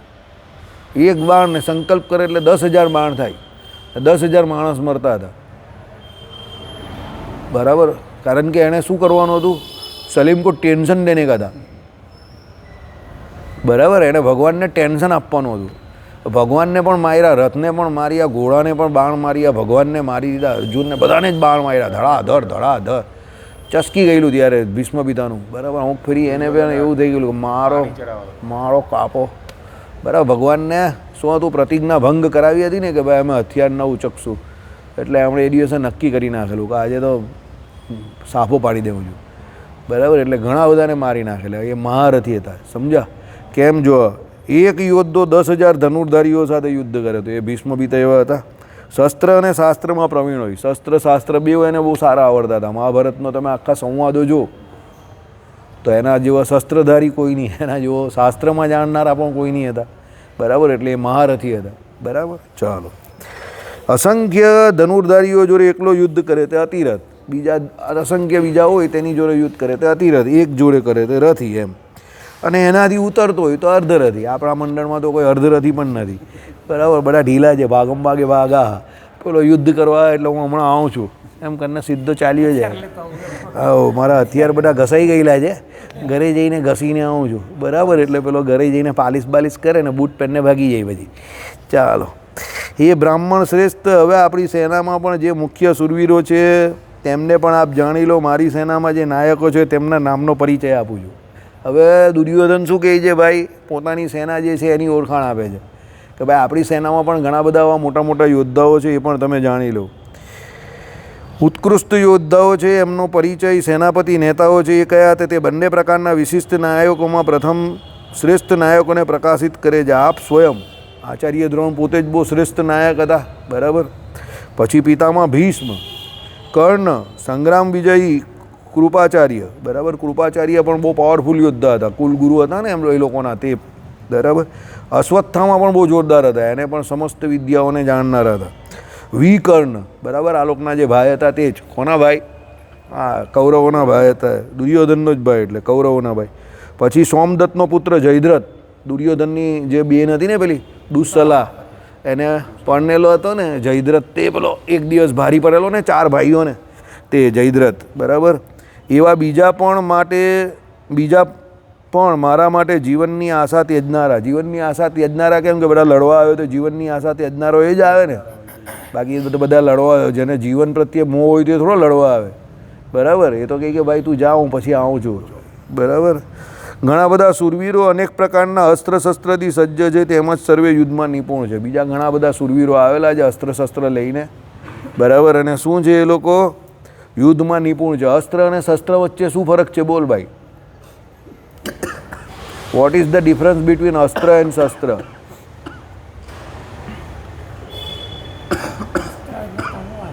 અસ્ત્ર એટલે તલવાર ને અસ્ત્રો એટલે હે? અસ્ત્રો એટલે હું? તો પછી અસ્ત્રો ને અસ્ત્રમાં હું ફેર? અસ્ત્ર એટલે શું ને શસ્ત્ર એટલે શું? બોલ ભાઈ, બોલ જાય. હે? એક હા, બોલવા તો દે. આગળ અવાજ નહીં આવતો. અવાજ તો તારા આવે ને મને. એક છોડવાનું આવે, બીજું હા. તો હવે આજથી તલવાર એ હું શું કે એ નહીં ખબર. ચાલો, વેરી ગુડ. બોલો ભાઈ શિંદે સાહેબ, શિવાજી કાઢો બહાર. બરાબર, ધર્મ રક્ષાર્થે શિવાજી બહાર કાઢો. બરાબર, શિવાજી એટલે ખબર ને? હા, આમાં ભાગળનો ડાયલોગ છે. શિવાજી બહાર કાઢતો તું, ચાલતો. બરાબર, એટલે પેલો શિવાજી કાઢે બહાર. ચાલ ભાઈ, બોલ ભાઈ, શિવાજી એટલે શું?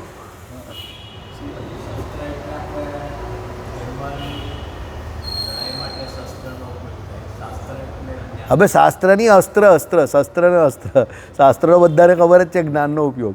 અસ્ત્ર શસ્ત્રથી જે પેલા લોકો સુનિયોજિત રીતે ચલાવવાવાળા હતા અસ્ત્ર શસ્ત્રને, તેમાં અસ્ત્ર એટલે શું ને શસ્ત્ર એટલે શું? અસ્ત્ર એટલે તો પેલો અસ્ત્રો એક થાય અજામના, જીગરને કાલે વાપરવાનો જ છે એ અસ્ત્ર. કે ભાઈ અસ્ત્રો જે કહેવાય એને અસ્ત્ર કહેવાય. અજામનો અસ્ત્રો જોઈ લો છે બધાએ. અસ્ત્ર એટલે શું એ કોઈને ખબર નથી. છેલ્લે બોલે છે. હે, તમને ખબર છે? હું વાત કરો. બોલ ભાઈ, ચાલ. અસ્ત્ર એટલે શું ને શસ્ત્ર એટલે શું? શસ્ત્ર એટલે મંત્રોથી બોલીને જે બધા હથિયાર ઉત્પન્ન થાય એ અસ્ત્ર, એટલે શસ્ત્ર. અને જે ફિઝિકલી તલવાર ને બધું હોય એ અસ્ત્ર. હે, પેલા મંત્રોથી બોલીને જે બધી ઉત્પન્ન થાય ને શક્તિ એ બધી શસ્ત્ર. અને જે ફિઝિકલી ધનુષ બાણ ને બધું હોય એ અસ્ત્ર. ફિઝિકલી અસ્ત્ર. તો બ્રહ્માસ્ત્રને અસ્ત્ર કેમ કહ્યું? કોઈ બોલતો નહીં, જે બોલે એને એની બૈરી ના હમ. પાશુપતાસ્ત્રને અસ્ત્ર કેમ કહ્યું? અગ્નિ અસ્ત્ર, વરુણ અસ્ત્ર, બધા જ અસ્ત્ર આવે. બરાબર. તું ઉલટું બોલે છે ને? ઉલટું બોલ્યો ને? જેનો હાથથી ઉપયોગ કરવામાં આવે, સમજો, ભાલો છે, તલવાર છે, બરાબર, ગદા છે, એ બધા શું કહેવાય? શસ્ત્ર કહે. કારણ કે એમાં આવડતની જરૂર છે. સમજો, શસ્ત્ર ચલાવવા માટે કેની જરૂર છે? આવડત, શારીરિક કૌશલ્ય, એટલે તાકાત અને આવડતની જરૂર છે. પણ સૌથી વધારે આવડતની જરૂરિયાત અસ્ત્ર ચલાવવામાં છે. કારણ કે એક અસ્ત્ર ચલાવવા માટે તમારે એનો મંત્ર, એના દેવતા એને સિદ્ધ કરવા પડે. અને એ મંત્ર પ્રોપરલી બોલો તો એ દેવતા એમાં વિરાજમાન હોય, તો એ દેવતાનું એ અસ્ત્ર તમને પ્રાપ્ત થાય અને તમે એનું ત્યારે સંધાન કરી શકો. પાછું તમને એ વાર્તા પણ આવડવું જોઈએ. નહીં તો અશ્વત્થામા જેવી ગડબડ થાય ને. એણે ખાલી અર્જુનજીને જે શીખવાડતા હતા, કોણ? આચાર્ય દ્રોણ. તો એણે ખાલી જોયેલું એટલે એને બ્રહ્માસ્ત્ર શું હતું? ચલાવતા આવડતું હતું, પણ પાછું વાળતા આવડતું હતું નહીં. એટલે અસ્ત્ર જે કહેવાય તે શ્લોક કે મંત્ર તમે જે કંઈ કહો એ ઉચ્ચારણ દ્વારા ઉત્પન્ન કરવામાં આવે. એ કોઈ ફિઝિકલ એ કંઈ હથિયાર હોતું નથી. સમજો? હા, એ તો ફિઝિકલ કંઈ આમ લઈને નહીં આવે પેલો કંઈ. સમજો, શસ્ત્ર હોય તો લઈને આવે, કે ગદા હોય તો પેલા રથને વિશે હોય, તલવાર હોય તો રથને વિશે હોય, ઢાલ હોય એ બચાવવા માટે પ્રોટેક્શન તો એ રથને વિશે હોય. પાછી એક નહીં હોય, એ રથ જે હોય ને એની અંદર ઘણી બધી હોય. ભાલા ઘણા બધા હોય, તલવાર ઘણી બધી હોય. કંઈ કે એમાં નહીં હોય કે એક પૂરી થઈ ગઈ, ચાલ હું ઘરે જઈને લઈને આવું જ બીજી. અંદર રથમાં બધું ભરેલું હોય. સમજો, એ તો અત્યારે બધું ટીવી સિરિયલમાં તો હું બતાવે, નાનું બતાવે એટલે. બાકી એ લોકોના જે પહેલાંના જે રથો હતા ને તે રથો બહુ મોટા હતા. એટલે એ રથનું પણ બહુ મહાત્મય હતું કે ભાઈ સૂર્યના રથ ઉપર યુદ્ધ કરવા જાય, દેવતાઓના રથ ઉપર એટલે ઇન્દ્રના રથ ઉપર યુદ્ધ કરવા જાય. તો એ રથો બહુ વિશાળ હતા અને દિવ્ય રથો હતા એ બધા. હવે એ રથની અંદર આ બધો સામાન રહેતો હતો કેટલો બધો, કે ભાઈ ગદા તો કેટલી વજનદાર હોય. ગદા કોનું પ્રતીક છે ખબર જ તમને? ભગવાન વિષ્ણુની કૌમુદિકી ગદા છે. તે બહુ પાવરફુલ ગદા છે.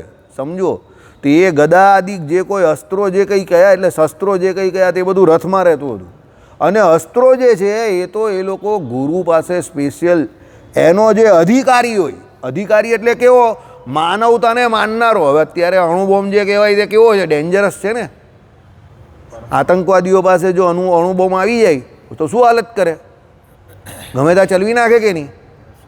એટલે ગુરુ પહેલાંના જે હતા આચાર્ય દ્રોણ જેવા, તે જે વ્યક્તિ સિસ્ટમમાં સમજેવા હોય, સમજો, જે જગત હિતાર્થે જ ફક્ત એ અસ્ત્રોનો ઉપયોગ કરે એવો ગુરુને વિશ્વાસ હોય, તો એવા શિષ્યોને જે અસ્ત્રોના શ્લોક કે મંત્ર કે એનું જ્ઞાન આપતા હતા. દરેકને નહીં આપતા હતા. અમેરિકાને અત્યારે ચિંતા શું છે કે ઈરાનમાં રહેલા જે કોઈ અણુ બોમ્બ કે અણુ થિયરી જે એની પાસે છે, પરમાણુ બોમ્બ, એ ચલવી નહીં લાગે. કારણ કે ઈરાન અત્યારે બધું ગરબડવાળું થઈ ગયું છે. સમજો, પાકિસ્તાનમાં જે છે પરમાણુ બોમ્બ, તે આતંકવાદીઓના હાથમાં આવી જાય ને એ લોકો ચલવી ના નાખે. સમજો, એ ટેન્શન છે અમેરિકાને. એમ પહેલાંના ગુરુઓને એવી ચિંતા રહેતી હતી કે ભાઈ સામેવાળો ક્ષત્રિય યોદ્ધા છે તો બરાબર, પણ એની વૃત્તિ કેવી છે? એ સ્વાર્થ માટે જો એમ કહે કે આવા મોટા મોટા અસ્ત્રનો પ્રયોગ કરી નાખે તો કેટલી બધી જાનહાનિ થઈ જાય. તો અશ્વત્થામાને આચાર્ય દ્રોણ ઓળખતા હતા કે મારા છોકરાની, મારો દીકરો ભલે છે, બ્રાહ્મણનો દીકરો છે, એને શીખવાની બધી જરૂર છે, પણ બ્રહ્માસ્ત્ર વિદ્યા જે છે તેને આપવા જેવી નથી, કારણ કે એની એ લાયકાત નથી. એટલે એ શું કીધું? અર્જુનની લાયકાત હતી એટલે અર્જુનને શીખવાડ્યું, પણ આને ન શીખવાડ્યું. પછી બીજા બધા જે અસ્ત્ર હતા તે અર્જુનજીએ તપે કરીને બી મેળવેલા કે ભાઈ પાશુપતાસ્ત્ર તો ભગવાન શિવને રાજી કરીને મેળવેલું. હવે સમજો એ પ્રમાણે મેળવેલા એમને બધા જે કહ્યા હતા તે. પછી પેલા શક્તિ નામનું એક આયુધ હતું તે ઇન્દ્રએ આપેલું. કોને આપેલું? કર્ણને આપેલું કે ભાઈ એકવાર તું આનો પ્રયોગ કરી શકશે. તો એ બધા અસ્ત્ર હતા, બરાબર. અને શસ્ત્ર મેં તમને કહ્યું એ પ્રમાણે. એટલે અસ્ત્ર અને શસ્ત્ર બે જુદી જુદી વસ્તુ છે, એક નથી. ગમે તેમ ઘૂંટે ઘૂંટા નહીં કરવાનું. અને એ બધા દિવ્યાસ્ત્રો જે છે ને એને આપણે સાધવાની જે વિધિ લખેલી ઘણા બધા શાસ્ત્રોમાં લખેલી છે, જેમાં આપણે અનુષ્ઠાન કરતા એમ અનુષ્ઠાન જ આવે. એ દેવતાનું અનુષ્ઠાન હોય ને એટલે એ દેવતા જ આપે. એ દેવતા હોય ને જેમાં આપણે બહુ સિમ્પલ અત્યારે કાંઈ કામમાં ન આવે. ના ના અત્યારે બી આવે. હું વાત કરું એમ નહીં, અત્યારે કઈ જાણે છે. જાણે ને તમે જાણી શકો ને એમાં શું છે? અરે એટલે યાર તમે લોકો લોજિક કેમ નહીં સમજતા? આ આપણી ભગવાનની મૂર્તિ છે. મૂર્તિ શું છે? અરે ભાઈ ચિંતામણી તુલિયાની કા વાત કરો છો? મૂર્તિ શું છે એકચ્યુઅલી? મૂર્તિનો લોજિક શું છે સમજો. મૂર્તિ બેઝિકલી બનેલી કયા મટીરિયલની હોય છે? આપણે હમણાં પણ ચર્ચા કરેલી. પંચધાતુની તો પંચધાતુ કેનું હોય? માયાનું છે કે? પછી આપણે આ બીજી કેની બનેલી હોય? આ કાસ્થની બનેલી હોય, લાકડાની. ત્રીજી કેની? પાષાણની બનેલી હોય. સમજો તો પછી એ મૂર્તિને ભગવાનમાં શું ફેર છે? Vote is the difference between મૂર્તિ એન્ડ ભગવાન? તમે આ મૂર્તિને ભગવાન કેમ કેવું છો? આવિર્ભાવ. અંદર ભગવાનનો પ્રાણ પ્રતિષ્ઠા દ્વારા પેલા મંત્રો દ્વારા આવિર્ભાવ થયો. એ મંત્રોમાં દમ છે. એ મંત્રને બોલવાનો સંપ્રદાયિક અધિકાર ભગવાને આચાર્ય મહારાજને આપેલો છે, એટલે એ ભગવાન થઈ ગયા. સમજો તેમ એ કંઈ તમે જે કેવો પેલા હથિયારમાં કંઈ એ નથી. એમાં મેઇન વસ્તુ શું છે? પેલો મંત્ર છે અને એના અધિષ્ઠાતા દેવતા છે, એને તમારે રાજી કરવા પડે. તે આજે પણ એ શક્ય છે. સમજો એને તમે સાધી શકો આજે પણ. એવું નથી કે ન સાધી શકો. તમે આજે પણ વાયવ્યાસ્ત્ર છોડી શકો, પાશુપતાસ્ત્ર છોડી શકો. પાશુપત કોણ છે? ભગવાન પાશુપત કોણે કહેવાય? શિવજી. તો શિવજીની ઉપાસના કરે ને શિવજીને રાજી કરે ને પેલો કહે કે મને પાશુપત શસ્ત્ર તમારું જોઈએ છે, શિવજી રાજી થઈ જાય તો અસ્ત્ર તો એ તમને આપે, 100% આપે. અર્જુનજીને એવી રીતે તો પ્રાપ્ત થયેલું. શિવજી એની જોડે લડવા આવેલા ને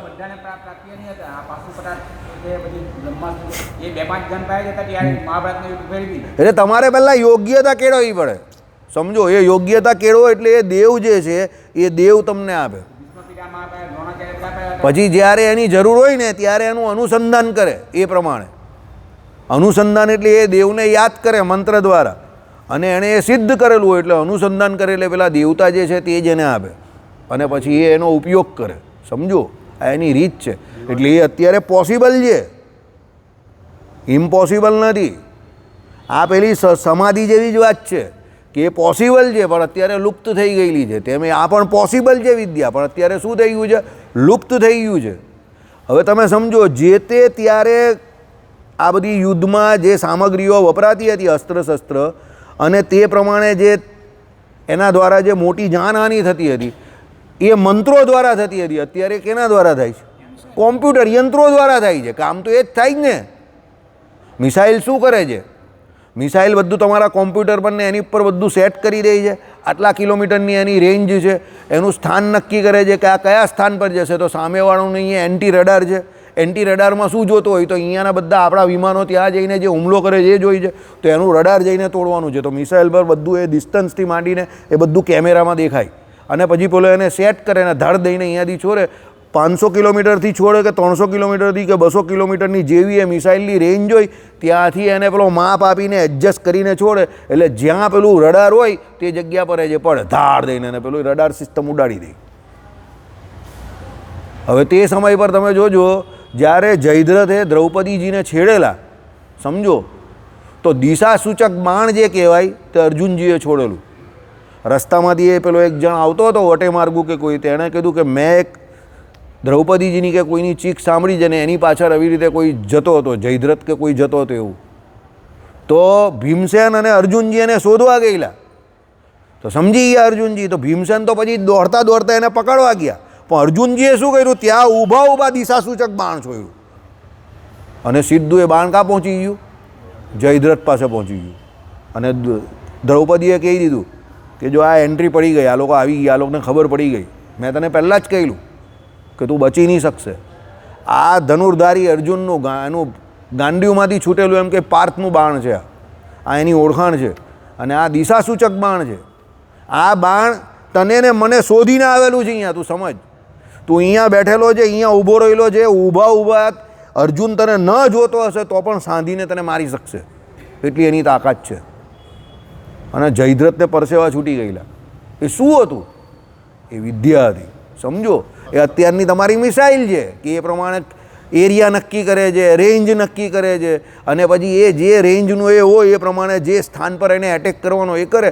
આ હમણાં પેલાને મારી નાખ્યા, પેલા 2 જણાને, આમાં હમાસના પેલા 2 કમાન્ડરોને મારી નાખ્યા. પેલો એક તો કેટલા નીચે અંદર બંકરમાં હતો, સમજો, કેટલો નીચે અંદર પાતાળ જે કહીએ ને આપણો, એટલો નીચેના ભાગમાં હતો. તો પેલા એ ઉપર ઇઝરાયલવાળાએ નેતાન્યાહુ કેટલી મોટી ઉપરથી મિસાઇલ છોડી કે ધમધમાઈને કેટલા ટનનો અંદર જઈને આખી 80,000 કિલોનો પેલો 80,000 ટનનો કેટલો મોટો ઘોડો છોડ્યો, અંદર ગયો સીધો ને બધું ફોડીને બધું મેદાન કરી નાખ્યું ને મરી ગયો. પેલો એક તો સવારે બન્યો ને સાંજે જ મરી ગયો. उसका तो कार्यकाल बहुत जल्दी खत्म हो गया. મોબાઈલ ફાટેલા હા, પેજર ફાટેલા. એ પેજર બી ફાટેલા તે કેવા હતા? એડજસ્ટ કરેલા હતા કોમ્પ્યુટર પર, સમજો, બધું સેટ કરેલું. એટલે પહેલાં જેટલા કામ મંત્રોથી થતા હતા એ અત્યારે યંત્રોથી થાય છે. યાદ રાખજો, થાય છે બધું એ જ, સિસ્ટમ બધી એની એ જ છે. એટલે મંત્રો અત્યારે પણ શક્ય છે, પોસિબલ છે. મંત્રોમાં બહુ તાકાત છે, સમજો. મંત્રોમાં એટલી ખતરનાક તાકાત છે કે કોઈ વ્યક્તિ પાવરફુલ હોય અને એને મંત્ર સિદ્ધ કરેલો હોય ને એ હાથ, એનો જમણો હાથ તમારા માથા ઉપર મૂકી દે અને પછી એ જે મંત્રને સિદ્ધ કરેલો હોય એની એક માળા ખાલી ફેરવે ને તો તમને ઇમિડિયેટલી તાકાત મળી જાય, એની શક્તિ મળી જાય. મેં એવા માણસ જોયેલા છે. બોલો, ચાલો.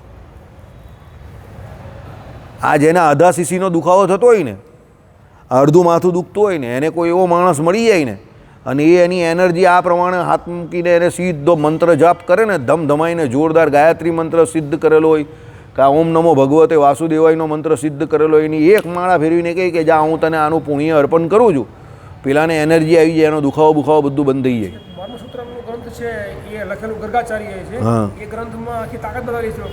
દર્દી હોય ને એને એક પડદો કાપડનો હોય અને પહેલાં સાધુ અહીંયા બેઠેલા હોય, આમ ખાલી આંગળી ઈશારો કરે ને, આંગળીથી તેજ છોડે અને પેલો સાદો થઈ જાય. એ વ્યક્તિ આવેલા આપણા અહીંયા તાપી નદીની કિનારે પેલી શીતલ હોટલ છે ને, શીતલ પેલી સિનેમા હતી, એની પાસે આવેલા સાધુ દક્ષિણ ભારતમાં રહેતા હતા. ત્યારે મેં એનું વાંચેલું રિયલમાં. ઘણા માણસો ત્યાં સાદા કરીને જતા રહે. અરે ભાઈ, સૌથી મોટા યોગી તો આ સ્વામી વિવેકાનંદ હતા.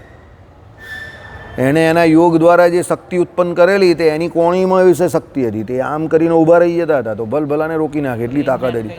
ટ્રેનને અટકાવી નાખે એટલી તાકાત હતી એનામાં, સમજો. એણે અહીંયા યોગ સિદ્ધ કરેલો બધો, એનર્જી બધી એની અહીંયા હાથની કોણીમાં હતી. બરાબર. ગમે એટલી રૂપાળી સ્ત્રી હોય ને, એકલા ફરતા હતા તો બી એને કંઈ અસર નહીં થતી હતી. અમેરિકામાં જવું ને પેલી ગોરી એને પરણવા તૈયાર હતી, તે હસતા હસતા ત્યાંથી ચાલી આવ્યા. વિચાર કરો, અહીંયા વેશ્યાવાળમાં ઊભા રહેલા ને આખી રાત ઊભી પેલીને જોઈ, પેલી શરમાઈને એમની પાસે આવી કે તમે અહીંયા કેમ ઊભા રહેલા? તો એને એમ કહી દીધું કે તું મારી કેટલી સરસ દેખાઈ છે, તું મારી માં જેવી દેખાઈ છે, આવું કહી દીધું એને. વિચાર કરો એ માણસ કેવો હશે અને નિષ્ઠા કેવી હશે. બરાબર. એટલે મંત્રમાં બહુ દમ છે. એવું નથી મંત્રોમાં શક્તિ નથી. આજે પણ શક્તિ છે, પણ મંત્રનું ઉચ્ચારણ કરવાવાળા જે વ્યક્તિ કે એને સિદ્ધ કરનારા જે વ્યક્તિ છે એને નિયમમાં રહેવું પડે. મંત્રમાં તો દમ છે જ એટલો. એ મિસાઇલ જેવું છે. મિસાઇલમાં કેવું સોફ્ટવેર આવે ને હાર્ડવેર આવે, બેવ આવે ને, સમજો. સોફ્ટવેર દ્વારા બધું એને સેટ કરે ને હાર્ડવેર શું છે તે બધા એના જે પાર્ટ્સ છે તે છે. હવે એમાં બેમાંથી કોઈ એકમાં પણ ખામી હોય તો એ કામ નહીં થાય. તો મંત્ર શું છે? મંત્ર સોફ્ટવેર છે અને જે બોલવાવાળો છે તે હાર્ડવેર છે. આપણું હાર્ડવેર છે, સમજો. હવે હાર્ડવેરમાં ખામી હોય તો એ મંત્ર કઈ રીતે પૂરા થાય? ધીસ ઇઝ હાર્ડવેર ને મંત્ર ઇઝ સોફ્ટવેર. તમે જે મંત્ર બોલો જે સોફ્ટવેર છે, જેમ પેલામાં આખો પ્લાન પ્રોગ્રામ મૂકેલો હોય એ સોફ્ટવેર, અને પેલું જે મૂકેલું હોય પેલું મોટું ગોળા જેવું તાબૂત જેવું લાગે ને તમને, એ હાર્ડવેર છે. તેમાં આપણું હાર્ડવેર છે. એટલે પેલું કહ્યું ને કે નાભી કમળમાંથી જે એમ કહે કે તમારે પેલો ઓમકારનો નાદ છૂટે તે શું છે? ઓમકાર નાદ જે છે તે કે વાસુદેવ ભગવાનનો મંત્ર છે તે શું કામ કરે? સોફ્ટવેર છે, મંત્ર છે. તો અને તમારો જે નાભી કમળમાંથી જે અહીંયાથી સુધી એ આખો નાદ થઈને છૂટે છે તો તમારું બોડી તો જોઈએ ને એના માટે. તો બોડીને વિશે એ બધા ચક્રો રહેલા છે ને તે શું છે? હાર્ડવેર છે, સમજો. એ આપણે આ ગાયત્રી મંત્ર બોલીએ ને એ આ મગજ તંત્રને ખોલવા માટેનો જ મંત્ર છે આખો. એ જ તો છે, એ હાર્ડવેર છે. એટલે હાર્ડવેર અને સોફ્ટવેર બે ભેગા થાય તો જ એ કામ થાય. એટલે મંત્ર પોતે જે છે તેને બોલવાવાળો જે વ્યક્તિ જે છે, એટલે હાર્ડવેર પણ બરાબર હોવું જોઈએ અને મંત્ર જે છે એનું ઉચ્ચારણ બરાબર હોવું જોઈએ. પ્રોગ્રામિંગમાં ગરબડ થઈ જાય તો પછી એ તો કંઈ બીજી જગ્યા પર પડે ને ફાટે. તેમ ઉચ્ચારણમાં ગરબડ થઈ જાય તો પેલું ત્રસ્તાવાળું થયેલું ને. કોનાથી મરનારો? ઇન્દ્રથી મરનારો. ને કોણ આવી ગયો પેલા? તો પેલા આવી ગયા કોણ હવે? પેલો આપણો વૃત્તાસુર. સમજો, તે આવી ગયા ને. એ ગરબડ કેમાં થઈ? સોફ્ટવેરમાં ગરબડ થઈ. મંત્ર ઉચ્ચારણમાં ગરબડ થઈ ગઈ, એટલે સોફ્ટવેરમાં ગરબડ. અને હાર્ડવેરમાં ગરબડ ક્યારે થાય? જ્યારે જે બોલનાર વ્યક્તિ જે છે કે કરનાર જે વ્યક્તિ છે તે શું હોય? પેલા એના નિયમમાં નહીં હોય. બ્રહ્મચર્ય આદિ જે કોઈ નિયમ કહે ને એમાં ન હોય. અત્યારે લોકોના શ્રાપ કે વરદાન કેમ નહીં લાગતા? કેમ નહીં લાગતા શ્રાપ કે વરદાન? બોલો. પોતાનું પણ નથી રહ્યું, ભજન પણ સામર્થ્ય કેમ નહીં રહ્યું? બ્રહ્મચર્ય શ્રદ્ધા આદિ જે નિયમ જે છે એ નિયમનું એ પાલન નહીં કરતો. એટલે એની જે શક્તિ જે છે, એનર્જી જે છે તે બધી કેવી? કોઈ એક જગ્યા પર કેન્દ્રિત નહીં થતી. સમજો, એની શક્તિ જે છે એ ક્ષીણ થઈ જાય છે. એ ક્ષીણ થઈ જાય છે, એને કારણે એના શ્રાપ કે વરદાન ફળતા નથી. આ પહેલાંના ઋષિમુનિઓના શ્રાપ કે વરદાન કેમ ફળતા હતા? એની શક્તિ હતી તેનું વિકેન્દ્રીયકરણ થતું હતું. દુર્વાસાની શક્તિ એનું વિકેન્દ્રીયકરણ હતું. એક જ જગ્યા પર એનું વિકેન્દ્રીયકરણ થઈ ગયું. સમજો, એટલે એ જે બોલે એ થાય. બરાબર. અત્યારે કોઈ એવા રહ્યા નથી. વાતે વાતે તો ગાળ બોલતા હોય, વાતે વાતે જુઠ્ઠું બોલતા હોય. બરાબર. પેલો કહે કે ભાઈ એ તો ભાગ્યે જ સાચું બોલે છે, વાતે વાતે જુઠ્ઠું બોલે એવું. ત્યારે પહેલાંના લોકો ભાગ્યે જુઠ્ઠું બોલતા જ નહીં હતા. સત્યમ એવા જ હતી એવા હતા. બરાબર. એટલે એ લોકો જે બોલતા હતા એ ફળતું હતું. અત્યારે બી એવા ઘણા લોકો છે, એવું નથી કે નથી. યાદ રાખજો, અત્યારે પણ એવા બધા ચમત્કારો કરનારા લોકો 500 વર્ષ પહેલાં અંગ્રેજોના સમયમાં પણ હતા. અરે 200 વર્ષ પહેલાં અને 500 વર્ષ પહેલાં મોગલોના સમયોમાં પણ એવા ઘણા બધા સાધુ સંતો હતા કે મોગલો એમની પર જુલમ કરવા ગયેલા અને એ યોગી હતા. અને એમણે પેલો અહીંયા આપણામાં નહીં હતો ગોપાળન સ્વામીએ કહેલું તારા ઝાડા છટકી જાય તને. કરપાત્રીજી હતા, એણે કહેલું તો આ લોકોના ખાનદાનના બધા ધંધે લાગી જ ગયા છે ને. સમજો. અને આનું પણ થયું ને. ગોપાળન સ્વામીએ કહેલું ને, પેલો કોણ હતો? પેલો મુસલમાન, પેલો નવાબનો પેલો સૈનિક કે કોણ હતો, એના ઝાડા પેશાબ બંધ થઈ ગયેલા. પછી વડોદરાની બાજુમાં પછી ગોપાળન સ્વામી પાસે આવ્યો. ક્યાં હુઆ? હે, ઈદનના રાજાનું હતું ને કંઈ.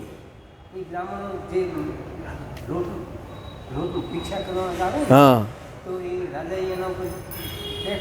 હા હા. પછી એ બ્રાહ્મણો પેલા ગોપાળન સ્વામી પાસે આવેલા. આ ઝાડા પેશાબ બંધ કરી નાખેલા. પછી પેલા બધાએ પૂછવા ગયા કોઈ સાધુ મહાત્માને કે કોઈએ યોગીએ તમને એનો શ્રાપ લાગી ગયો જાતે. એટલે પછી એ ગોપાળન સ્વામી પાસે ગયા. તો ગોપાળન સ્વામી કે જાઓ આ બધા બ્રાહ્મણોને માફ કરી દો તમે, ને એનો બધો કર બર બધો માફ કરો. કે કરી દિયા હશે તો બધું માફ કરે છે. ભાઈ ગોપાળન સ્વામી કે અહીંયાથી ભાગો બધા. પછી જેવા ભાગ્યા એટલે ધડાકા બીજુરી કા જાનો, ભડાકા મૂસા લઈ જાય. બધા રસ્તામાં જ બધાના ધોટિયા ઢીલા થઈ ગયા. બરાબર. સફેદ કલરના તારે પીળા કલરના થઈ ગયા. પીલે રંગ કા ઝંડા દીખ રહ્યા હે. સમી ગયા. એટલે એવું હોય, યોગી લોકો હોય ને. એટલે એ ગોપાળન સ્વામી કેવા હતા? પ્રખર યોગી હતા. એટલે એની એનર્જી હતી તે બધી આખી દુનિયા છે ને. ખેલ કેનો છે ખબર જ તમને? સમજો, એનર્જીનો ખેલ છે. સમજો, એનર્જી એટલે શું? તમારામાં રહેલી ઉર્જા, શક્તિનો ખેલ છે. આપણામાં અને અદ્વૈત વેદાંતિઓમાં શું ફરક છે ખબર છે? અદ્વૈતીઓ જે જીવાત્મા જે છે ને એને જ્ઞાન સ્વરૂપ જ સમજે છે, જ્ઞાન ગુણક નહીં સમજતા. હવે જ્ઞાન સ્વરૂપ એટલે એ કેવો સમજે છે ખબર? અદ્વૈતીઓ પોતે બ્રહ્મ એટલે બાજુ એટલું એ લોકોનું સમજવાનું શું છે? જાનપણારૂપ જે ગુણધર્મ, જાનપણારૂપ જે ગુણધર્મને નહીં માને, પણ જાનપણું જે છે ને એ જાણપણું જે છે એને જે લોકો માને. સમજો. એટલે એ જાણપણું જે છે તે કાયમ માટે આત્માનું રહી જાય એ લોકો માને. એટલે એને સ્વરૂપ જ માને. પણ એ જે આત્મા જ્ઞાન ગુણક છે કે એના દ્વારા એ બીજા વિષયોને જે પ્રકાશિત કરી શકે છે, એ જ્ઞાન ગુણક એને નહીં માનતા. કારણ કે ગુણને માને તો અદ્વૈતમાંથી શું થઈ ગયું? દ્વૈત થઈ ગયું. ગુણ ગુણી ભાવ થઈ ગયો. એટલે એ લોકો જ્ઞાન સ્વરૂપ માને છે પણ જ્ઞાન ગુણક નહીં માનતા. સમજો. હવે આ જ્ઞાન સ્વરૂપ કે જ્ઞાન ગુણક જે છે, જ્ઞાન સ્વરૂપ એટલે શું? સમજો, એ એની શક્તિ છે. તો આપણું જ્ઞાન સ્વરૂપ જે છે તે અને જ્ઞાન નામનો ગુણ જે છે તે આપણામાં વધઘટ થાય કર્મને કારણે. એ જે ભગવાને કહ્યું તે કેવી રીતે કહ્યું? આ પ્રમાણે તમે યોગી થાઓ, ઇન્દ્રિયોનું નિયમન કરો, ભગવાનનું ભજન કરો, તો એ તમારું જે સ્વરૂપ જે છે તે ધીરે ધીરે વધતું જાય અને ભોગી થઈ જાય, પાપાચારી થઈ જાય. તો પછી શરીરમાં બધી તકલીફ થઈ છે ત્યારે શું થાય છે? શરીર પૂરતું બી એનું જ્ઞાન નહીં ચાલતું તો બીજાની તો કા વાત કરો? આઈડિયા આવી ગયો? આ જ્ઞાનનો રોલ છે. પેરાલિસિસ થઈ ગયો તેને ખબર નહીં પડતી મને પેરાલિસિસ થયો, એને ખબર તો પડે જ છે ને, પણ એનું શરીર નહીં ચાલતું તે કેને કારણે? પાપ કર્મને કારણે. સમજો બરાબર? પછી કોઈ યોગીની કૃપા થાય, કોઈ શક્તિવાળાની, ને એની પર હાથ ફેરવે, ચાલુ થઈ જાય બાજુ પહેલાંની જેમ. મોટા પુરુષનો રાજીપો બહુ મોટી વાત છે, તમને લાગે એવું?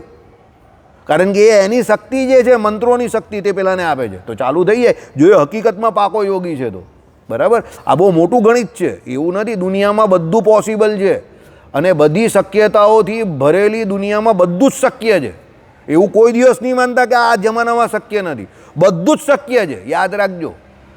પણ કરવાવાળામાં, કરાવવાવાળામાં અને શાસ્ત્રમાં, આ ત્રણમાં પૂરેપૂરી શ્રદ્ધા જોઈએ. સમજો, સોફ્ટવેર હાર્ડવેર બધું બરાબર જોઈએ. શ્રીપતિમ શ્રીધરમ સર્વદેવેશ્વરમ ભક્તિ ધર્માત્મજમ